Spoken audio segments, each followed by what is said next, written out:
আসসালামু আলাইকুম গাইজ, আপনারা সবাই কেমন আছেন? আশা করি ভালো আছেন। আমিও আপনাদের দোয়ায় অনেক বেশি ভালো আছি। তো প্রতিদিনের মতো আবারও একটি নতুন ভিডিও নিয়ে হাজির হয়েছি আপনাদের মাঝে। তো ভিডিওটা আপনারা দেখতে থাকুন। প্রথমে আমি একটি কড়াই চুলোর উপরে বসিয়ে দিয়েছি। এখন চুলোটা অন করে দিব। কড়াইতে আমি সয়াবিন তেল দিয়ে দিব।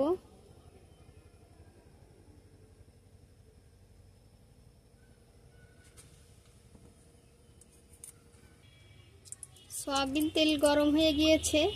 এখন আমি সমস্ত মশলাগুলো দিয়ে দিব। এখানে আছে পেঁয়াজ বাটা, রসুন বাটা, কাঁচামরিচ কেটে রাখা, দিয়ে দিব।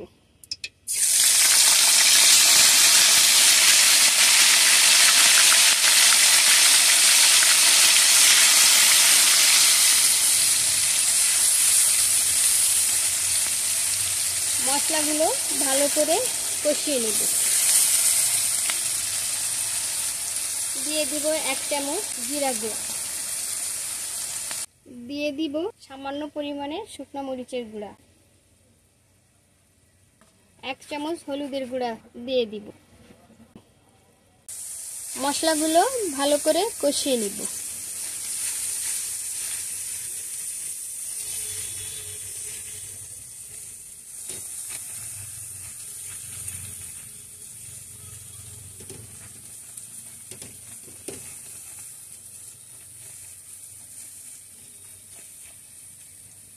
মশলাগুলো তলে লেগে না যায় সামান্য পরিমাণে একটু পানি দিয়ে দিব।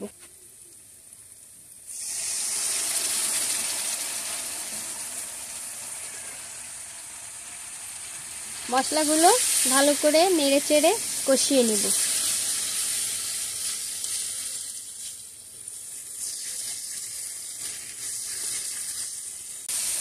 এখন ইলিশ মাছগুলো দিয়ে মশলার সাথে ভালো করে এপিট ওপিট করে নেড়ে নেব, নেড়ে কষিয়ে নেব।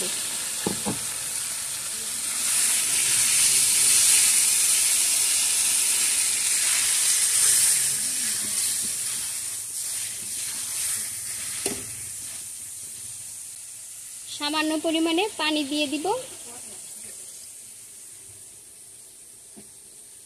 আর কিছু সময় কষিয়ে নিব।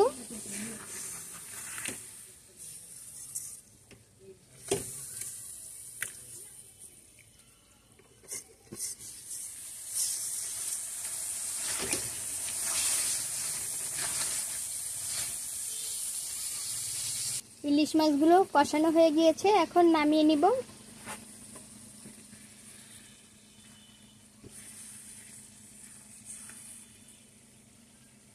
এই মশলার সঙ্গে এখন আমি কচুর লতিগুলো দিয়ে কষিয়ে নিব।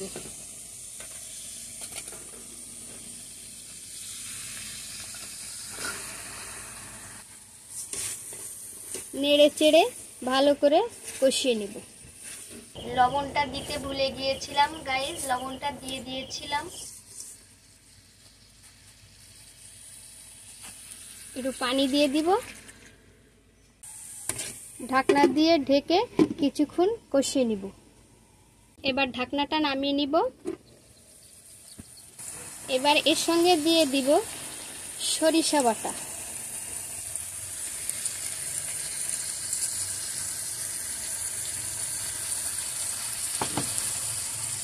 সরিষা বাটা দিয়ে বেশিক্ষণ কষাবো না, তাহলে তিতা তিতা ভাব এসে যাবে।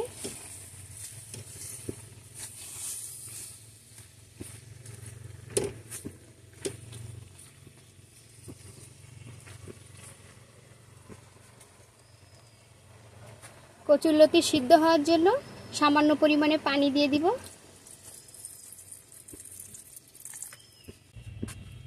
ভালো করে নেড়ে চেড়ে দেব।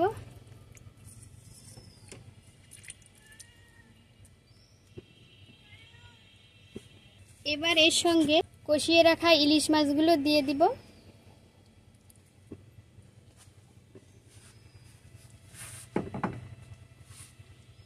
ভালো করে আলতোভাবে কচুর লতির সঙ্গে মিশিয়ে দিব মাছগুলো, যাতে করে ভেঙে না যায়।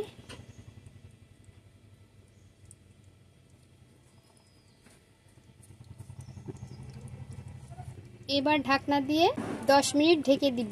ঢেকে দিয়ে রান্না করে নিব। ঢাকনাটা নামিয়ে নিব।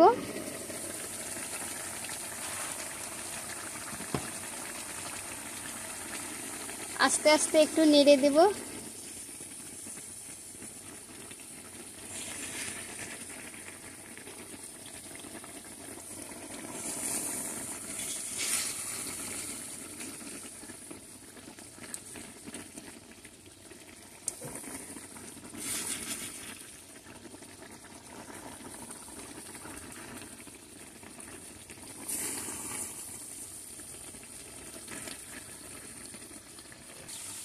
তো গাইস, এই যে হয়ে গিয়েছে আমার সরিষা বাটা দিয়ে কচুরলতি ইলিশ মাছ রান্না। আলতো করে একটু নেড়ে চেড়ে দেব। এবার জিরে গুঁড়ো দিয়ে নামিয়ে নেব। ভালো করে একটু উপর থেকে জিরে গুঁড়ো ছড়িয়ে দেব। তো গাইস, হয়ে গিয়েছে আমার সরিষা বাটা দিয়ে কচুরলতি ইলিশ মাছ।